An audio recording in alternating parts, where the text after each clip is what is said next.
હમણાં એક ભાઈ જ્યોતિષ પાસે ગયો ને તો જ્યોતિષને હાથ બતાવ્યો કે જોવો ને બાપા શું વાંધો છે કે તને રાહુ અને કેતુ નડે છે કે રાહુ અને કેતુ નડે છે તો કે બાપા એનું કઈ નિવારણ ખરું તો કે હા નિવારણ ખરું ને તો કે હું કે 5 બ્રાહ્મણોને ને 5 ગાયોને નિરણ નાખી દેજે ને બ્રાહ્મણોને જમાડી દેજે. અરે બાપા હું તો નાનો માણા મારા એટલું બધું તો ન પુગાય. તો કે કાંઈ વાંધો નહીં, એક બ્રાહ્મણને જમાડી દેજે અને એક ગાયને નીણ નાખી દેજે અને બ્રાહ્મણને 51 રૂપિયા દક્ષિણા આપજે. બાપા હું તો મજૂરી કરતો માણા, મારા ઘરનું પૂરું માંડ થાય, એમાં બ્રાહ્મણ દેવનું ભૂદેવનું અને ગાયનું ક્યાંથી ભેગું થાય? તો કે ખાલી 51 રૂપિયા આપી દેજે. બાપા ઈ નથી તો ખિસ્સામાં કેટલા હશે? તો કે બાપા 1 રૂપિયો નથી. તો મજા કરીને ભાઈ રાહુ કેતુ તારું કાંઈ નો કરી લે. રાહુ કેતુ હમ એને શું કાંઈ, આ જેને છે એને ઉપાધિ છે, જેને આપવું છે એને ઉપાધિ નથી. તમે જો હમણાં એક ભાઈને ખબર નહીં કેવી ટેવ હોય છે, બપોરના 12:30 વાગે ને એટલે ફોન કરે, હાલો દાદા બોલો છો? દાદા ભૂદેવ બ્રાહ્મણ દાદા બોલો છો? હા બોલો. જય સોમનાથ દાદા. જય સોમનાથ. જય સોમનાથ. દાદા તમે જમી લીધું? તો કે હા ભાઈ મેં જમી લીધું. એ તો સારું લ્યો આરામ કરો, જય ભોળાનાથ એમ કરીને ફોન કાપી નાખે. વળી પાછું મંગળવાર વળી પાછું બપોર ફોન કરે, હાલો કેમ છો દાદા? મજામાં? હા ભાઈ મજામાં. જય સોમનાથ. જય સોમનાથ. જય સોમનાથ. દાદા જમી લીધું તમે? તો કે હા દાદા જમી લીધું બાપા. તો એ તો સારું લ્યો આરામ કરો, આરામ કરો એમ કરીને ફોન કાપી નાખ્યો. બુધવાર વળી પાછો ફોન કર્યો, ભૂદેવ દાદા બોલો? તો કે હા. જય સોમનાથ. તો કે બાપા જય સોમનાથ બોલો? કે બાપા જમી લીધું તમે? તો કે હા જમી લીધું. અરે પણ હું તું 3 દી થયા મને ફોન કરશો ભૂદેવ જમી લીધું જમી લીધું જમી લીધું, પણ તું બોલશો કોણ અને હું કામે મને ફોન કરશો? એ કે બાપા હું તો માણા બોલું છું, પણ મારે અંદરનું એક વ્રત હતું કે રોજ ભૂદેવને જમાડીને મારે જમવાનું. કોક દી ઘેરે રાખો તો જમણવાર થાય. સમજ્યા તમે? ક્યારેક સંતોને રસોઈ દીધી હોય ને તો 5 માળાઓ ન કરી હોય ને તો ઠાકર રાજી થઈ જાય કે એને સંતોને રસોઈ આપી છે મારા બાપ. આ બહુ જો તમે કદાચ એવું માનતા હો કે આજનો કાયદો તમને નથી જોઈ શકતું ગુના કરવામાં, તો એટલું સમજી લેજો પંચદેવ મૂકેલા છે ઈશ્વરે. સૂર્ય અને ચંદ્ર તો જોવે છે, એને ખબર જ છે કોણ ક્યાં કઈ રીતનું શું બધું થાય. એટલે કીધું છે કે દિવસના અંજવાળામાં 5 આંગળા ભેગા કરીને જો કીડિયારું પીડ્યું હોય છે, 5 આંગળા ભેગા કરીને ગાયોને નીણ નાખી હશે, 5 આંગળા ભેગા કરી કોઈ સાધુ મહાત્માઓને સંતોને જમાડ્યા હશે, તો સૂર્ય અને ચંદ્ર એના સાક્ષી બનશે. આઈના સાક્ષી કદાચ 5000 આપો તો એ બધું બંધ કરી દે. સમજાય ને વંદન? અઘરું બહુ છે આ બધું. આનંદ ગમે ત્યાંથી મળે, તમારો હૃદય ચોખ્ખો હોય તો તમે આનંદ કરી શકો. જેમ અમારા અમિતભાઈ ક્યાડાએ, અમિતભાઈ પટેલે સુંદર મજાના કીર્તનો, સુંદર મજાના ગણપતિની સ્થાપના કરી. હજી એને સ્વામી હું તેમ કહું ક્યારેક એને આમ આમ આમ આમ હરખો હાંભળો 1.5-2 કલાક જો જામે. અમારા અમિતને જોરદાર તાળીઓના નાદ સાથે વધાવો. અને અમારા સાજિંદા ટીમ એમને પણ જોરદાર તાળીઓથી વધાવો. એચવી સાઉન્ડ એટલે આમ જો અડધો થાકોડો તો એમને ઉતરી જાય. એચવી સાઉન્ડને જોરદાર તાળીઓના નાદ સાથે વધાવો. અને આખો આ સુંદર મજાનો મહોત્સવનું લાઈવ ભુજ મંદિરમાંથી આપણે ભુજ મંદિર ચેનલ છે એમાંથી લાઈવ થાય છે.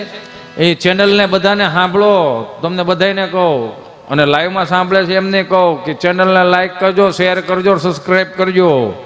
અમારા અમિતને ચેનલ છે યુટ્યુબ ચેનલ, લાઈક કરજો, શેર કરજો, સબસ્ક્રાઈબ કરજો. હિતેશ અંટાળા ઓફિશિયલ ચેનલ છે, લાઈક કરજો, શેર કરજો, સબસ્ક્રાઈબ કરજો, પણ કોમેન્ટ હારી કરજો. કોમેન્ટમાં તમે હટવાઓ છો. જરૂરી થોડું છે કે હિતેશ અંટાળા બધાને ગમે, નોય ગમે મારો બાપ. શરૂઆતથી વાત કરીને મને સ્વામી ઘણા કહે કે તમે નકરી હાસ્યની વાતો કરો છો તો થોડી કરુણ રસની વાતો કરો ને. તો મારે ક્યારેક કેવું પડે મારા ભાઈ, આ 2 વર્ષ 2.5 વર્ષ કોવિડમાં હતા તે કરુણ રસ જ નહોતો. હવે જીવતા શીખો, રોવવાનું બંધ કરો, આનંદ કરતા શીખી જાઓ. આનંદ ગમે ત્યાંથી મળે એવું ભૂલી જાઓ. હૃદયમાં પડ્યું હોય તો જ આનંદ મળે. મને સ્વામી આગળ કેવા આવ્યા, આગળ સ્વામીએ મને એવું કીધું, મને કે જે તમે ગામડાથી અને મહાનગરની સફર જે કરાવો છો ને એ મારે લાઈવ સાંભળવું છે. મેં કીધું સ્વામી મારી બનતી મહેનત એવી છે કે આ કોઈને 2 વાગ્યા સુધી ક્યાંય જવા જ નથી દેવાના. તમારે કદાચ અહીંયા નિયમ હોય કે 12:30 વાગે ટાટર પાડી દેવું, એ અમારા નિયમમાં નથી આવતું, તમારા નિયમમાં આવશે. અહીંયા તો આવ્યા છે એટલે આનંદ કરાવીને જ જાવો છે. ઘડી પલકી ખબર નહીં કલકી કરે બાત, જીવ માથે જમડા ફરે જેમ તેતર માથે બાજ. દાંત કાઢી લેવા, હસવું એ પોઝિટિવિટીનો સ્ત્રોત છે, નહીં કે નેગેટિવિટીનો. દાંત કાઢતા કાઢતા પોઝિટિવિટી જ આવે. હું આખું અહીંયા 1.5-2 કલાકનો રાઉન્ડ લઉં, તમને ક્યાંય મગજમાં વાત યાદ આવી ગઈ ને સવારમાં તમે બ્રશ કરતા હો, ભાખરી ખાતા હો, ચા પીતા હો, માળા કરતા હો ને ખાલી એટલું થઈ જાય.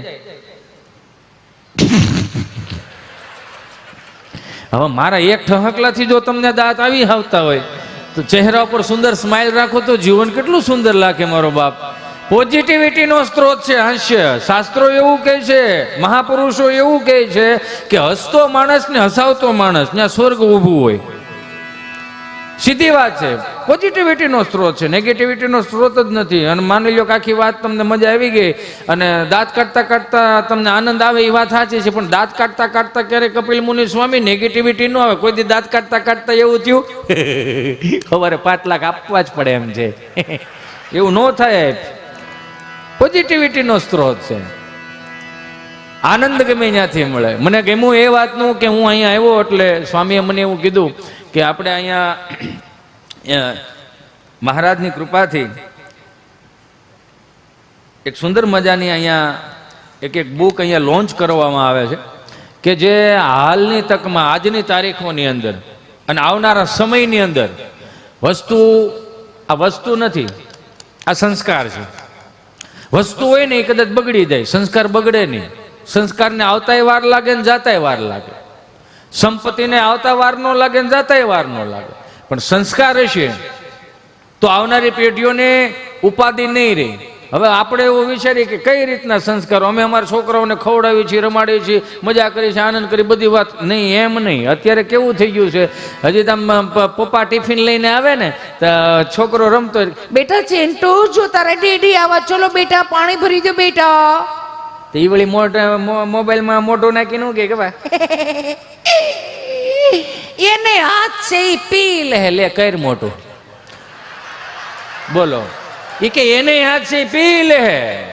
હવે એને એક સહજ રીતે એને એ પાણી નથી ભરી દેતો અત્યારે, તો વાસેનો નાખશે. આ શ્રાદ્ધ નો કરે, ગૂગલ પે કરે, 250 ની ચાઇનીઝ બિલ જવા દો, કાગડા મારી નાખવાના છે. એટલે આની જરૂર પડે. અહીં જોઈ લો હરખું, આની કોઈ મોટી પ્રાઇઝ નથી, ખાલી 300 રૂપિયા. જે અત્યારના 3 કલાકના ફિલ્મ જોવા જાવ છો ને એની કરતા સસ્તું છે. આ 400 રૂપિયાના ફિલ્મ જોવા જવાના, 500 રૂપિયાનો ધાણીનો ડોબો આપે, 150 ગ્રામ મકાઈ આવે. સમજો છો? 400 રૂપિયાનો ફિલ્મ, 500 રૂપિયાનો ધાણીનો ડબ્બો, 150 ગ્રામ મકાઈ આવે. યો બહેને ખાણ દેતા હોય એવું. આવો નકરું કચર કચર ખાઈ દે રાખે. એ ચિંટુ જાને કોક લઈ આવો ને, કોકો કોલા. વિચાર તો કરો. આ એટલા માટે કામ આવે એમ છે કે આવનારી પેઢીઓને મારે તમને સંસ્કાર આપવા પડશે, આપવા પડશે ને આપવા પડશે. શું કામે? કે આજની કુટેવ, સ્વામી, આજની કુટેવ ત્રીજી પેઢીએ સંસ્કાર ના થાય એનું ધ્યાન રાખવાનું છે. હવે તમે એમ કહો કે આ કઈ રીતની વાતો કરે, તો માફ કરજો મને. આ 25 વર્ષમાં અને 25 વર્ષમાં છેલ્લા 5 વર્ષની અંદર બહુ ફેરફાર આવી ગયો. તમે જો માર્ક કરો, સારા લગ્ન હોય, લગ્નોત્સવ, ઈશ્વરે રૂપિયા આપ્યા હોય ને તો દીકરા દીકરીના લગ્નમાં ખર્ચો કરવો વાંધો નહીં. પણ સમાજને સારું લગાડવા માટે, કુટુંબને સારું લગાડવા માટે, ગામને સારું લગાડવા માટે 1-2% વ્યાજેથી રૂપિયા લાવીને, ઉછીના પૈસા લાવીને એ ધંધો ન કરવો મારા બાપ. અત્યારે સમૂહ લગ્નની કેટલી સમાજોમાં વ્યવસ્થાઓ થઈ ગઈ. અલગ અલગ સમાજો બધાય સમૂહ લગ્નો કરે છે. એમાં ક્યારેક જોડાઈ જાવ વાંધો નહીં, એમાં નીચા ન દેખાય. અને પાછો વાંધો કાંઈ નહીં, 2% ટકાના લાવીને પાછા. હું તો સાઉન્ડ વાળા એચવી તમને કહું છું, વરાજો આમ બગીમાંથી એન્ટ્રી કરતો હોય તો ગીત સનાતન સંસ્કૃતિના વગાડો. આજની કુટેવ ત્રીજી પેઢીએ સંસ્કાર ન થાય એનું ધ્યાન રાખવાનું. વિડીયોગ્રાફી વાળા મિત્રો તમને કહો, હા હુકલ ઝાડવા પાસે ફોટા પડાવો છો આમ દરિયાના કાંઠે. સનાતન સંસ્કૃતિના વાહક છે તો સનાતન સંસ્કૃતિ ફોટામાં ઉભરાઈ આવવી જોઈએ. આમ દીકરો કે દીકરી તમને કહો, આમ દીકરો ઓલી બગીમાંથી એન્ટ્રી કરતો સાઉન્ડ વાળા પાછા ગીત કેવા મૂકે, જોધા અકબરના હિન્દી ફિલ્મના, અલી ઓર શાર શહેનશાહ, એટલે આખા ભારતનો રાજા. હરામ બરોબર જો 3 વીઘા એને નામે હોય તો આ નથી કરવાનું મારા ભાઈ. સનાતન સંસ્કૃતિના ગીતો મૂકો ને મારો બાપ. લાઈવમાં જોવે છે એમને કહું છું ને, અહીંયા બેઠા છો એમને કહું છું કે આવનારી પેઢીઓ માટે આ પુસ્તક, આ પત્રિકા, આ જે સુંદર મજાનું પુસ્તક છે બાળ ઉછેર, આજની તારીખની અંદર ખરેખર સમય અનુસાર જરૂર પડશે. અને પુરાણી સ્વામી ધર્મનંદ દાસજીના આ પ્રેરણાથી, એમના કહેવાથી, એના આશીર્વાદથી હું બધાને કહું છું આ પુસ્તક હું તો લઈ જ જવાનો. મને 5 આપજો.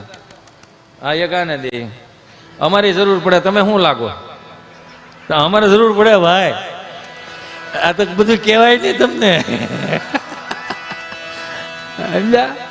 આનંદ ગમે ત્યાંથી આવે પણ તમારું હૃદય ચોખ્ખું રાખજો મારા બાપ. શિક્ષણ છે ને, શિક્ષણ અત્યારે શિક્ષણ મોંઘું ભલે થઈ ગયું, પણ હું તો એમ કહું છું ગુરુકુલમાં જે શિક્ષણો અપાય છે ને એવું બહાર ક્યાંય નથી અપાતો. મને એ માફ કરજો, કેમ કે બહાર છે ને, બહાર શિક્ષણ વેચાતું મળે છે પણ સંસ્કારોમાં પાછા ટ્યુશન જોઈ. સંસ્કારો લેવા માટે પાછા ટ્યુશન રાખવાના, બધું અલગ અલગ. એની કરતા દાદા ને બાપા સંતો પાસે રાખો, બધું એની મેળા મેળા આવતું થાય. તમે જો માર્ક કરો, અત્યારનું છોકરું નિહાળે દે ને ગમે કેટલું આપણને. હે સ્કૂલ બેગ 1500 રૂપિયાનો, બૂટ 500 રૂપિયાના, મોજા 300 રૂપિયાના, સ્કૂલ ડ્રેસ 2500 રૂપિયાનો, સ્કૂલ બેગ હોય ને એમાં પાછા 1000 રૂપિયાના ચોપડા, 1000 રૂપિયાનો પાણીનો બોટલ, ઠંડુનું ઠંડુ રહે, ગરમનું ગરમ રહે એચવી. હો, ઠંડાનું ઠંડુ ને ગરમનું ગરમ. અમે બધાએ હતપમાં મોટા છે. હતપ કોને કહેવાય? ડોલમાં આંગળા બોળવા પડે, કેટલું ટાઢું ને કેટલું ગરમ. એ અમારે ગીરનો શબ્દ છે. 300 રૂપિયા નાસ્તાનો ડબ્બો, 150 રૂપિયા અંદર સેન્ડવિચ નાખ્યું. અત્યારનું છોકરું નિશાળે જાય ને એટલે મિનિમમ 12-13 હજારનું છોકરું હોય. એક અમે હતા, મારો રામ ભલું કરે, કાંઈ ન મળે, ખાખી સડી ધોળો શર્ટ. સારું ઘર હોય તો લાલ પીળી લીલી સતારી ટાકેલી ઠેલીઓ આવતી લગ્નમાં મુખવાસ ભરવાની. નબળું ઘર હોય તો હાથી સાહેબ સિમેન્ટમાં ઠેલીઓ સીવડાવતા. ખેડૂતનું ઘર હોય દીપકો ખાતર, યુરિયા ખાતર, ડીએપી ખાતરમાં ઠેલીઓ સીવડાવતા. અને આવી રીતે આમ આમ ખંભામાં લઈને આમાં માયલા જતા હતા. તમે શું માનો છો? આ પુષ્પા તમારું હમણાં આવ્યું, અમે 7મા ધોરણ ત્યાં આમ હાલતા હતા, ઝૂકેગા નહીં. અને ઠેલી આમ જો, અહીંયા જો, અહીંયા જો, અહીંયા જો, અહીંયા ખંભે મૂકેલી હોય લાંબા નાકાવાળી ઠેલી, આવી રીતે માયલા જતા હતા. ડાયલોગ મેચ થાય, ઝૂકેગા નહીં. હું કામ? ઝૂકું ઠેલી લહરી જાય, ઝૂકવાનું થતું જ નથી. અલા ભાઈ, બધું ગામડાનું છે. તમને એમ લાગે છે કે નવું લાવ્યા? નવું ક્યાંય નથી લાવ્યા. હું કામ? જે પેદા કરે છે સંસ્કારો એ આપણા ગામડાની રૂઢી છે. અને રૂઢિચુસ્ત કહેવાય, ગામડાની રૂઢી છે આ. અત્યારે જો હું ક્યારેક ક્યારેક બાપુ સ્વામી બહુ ખરેખર વિચાર કરું. અત્યારે ફિલ્ટર આવી ગયા. ફિલ્ટરનો નિયમ કેવો? ઓલા 2 બંબુડા આવે, શું કહેવાય એને? હા, ફિલ્ટર આવે એના. ઓલા એ 20 દિવસે, એક મહિને ને મહિને તમારે ચેક કરતું રહેવાનું, મેલું થયું કે નહીં, મેલું થયું કે નહીં, મેલું થયું કે નહીં. મેમરન હા, એ 15-20 દિવસે ચેક કરતું રહેવાનું, કેટલું અંદર કદડો. પાછા આપણને કંઈ ખબર આવી રીતે આમ જો, આવી રીતે આમ કેટલો કદડો નીકળો. એક 15 દિવસે ને 20 દિવસે માણસ એક ફિલ્ટર સાફ કરવાની ખબર પડે છે. એક વોશિંગ મશીન 15 દિવસે 20 દિવસે સાફ કરાવવાની ખબર પડે છે. 3 મહિના 4 મહિના જાય, ઘરનો સોફો સાફ કરવાની ખબર પડે છે. પણ અહીંયા નાભીમાં, મનમાં, હૃદયમાં કેટલો મેલ પડ્યો છે એ કેમ સાફ કરવાનું છે સાહેબ? એનું જરીક જોઈ લ્યો ને. હે, એમાં સત્સંગ સાફ કરે, એમાં સંતોના આશીર્વાદ સાફ કરે. હાવ બધું ગંગાજીમાં નાવાથી કાંઈ નથી થતું. મનમાં એવો વહેમ હોય તો થોડો કાઢ નાખો. એનું રીઝન હું ખબર? અહીંથી પાપ કરીને પાછું અહીંયા અપડેટ કરવા જાય. અપડેટમાં ખબર પડે ને. હો, બધાને ખબર છે તમને. અહીંયા આખું પાપ કરી નાખો, પછી ગંગાજીમાં ભડુબુક ના ડૂબકી મારી હતી કે હવે અપડેટ, હવે નવેસરથી નવું. એમ નો હાલે વાલા, એમ નો થાય. લે ફરીથી બતાવો તો, બતાવો. અમારે કોપી લાગે. વાહ, એને ગાલે ખાડો પડે છે. વાહ ભાઈ વાહ, હિતેશભાઈ નામ છે ને? હા, હિતેશભાઈ નામ છે. બોલો, તો 7 વર્ષ હેરાન થવાનું રહે. 7 વર્ષ પાકા, કેમ કે આપણે શનિની 7.5 હોય. કર્ક રાશિ વાળાને બધાને કહી દઉં છું, કર્ક રાશિ વાળાને સ્વામી ચંદ્ર હોય, ચંદ્ર શીતળતા વાળો છે. એટલે થોડું થોડું ભગવાનનું ભજન કરતું રહેવું. તારા લગ્ન થઈ ગયા? હે તે હું આમાં હોની હારો હા કરે. એને બિચારાને આજ વળી ખબર નહીં, બાર માણસોને બહારથી મધમાખી કવડે, એ ગાડીમાં બેઠો ને મધમાખી કવડી લ્યો. એકડે ભરાણો મારો બાપલ્યો.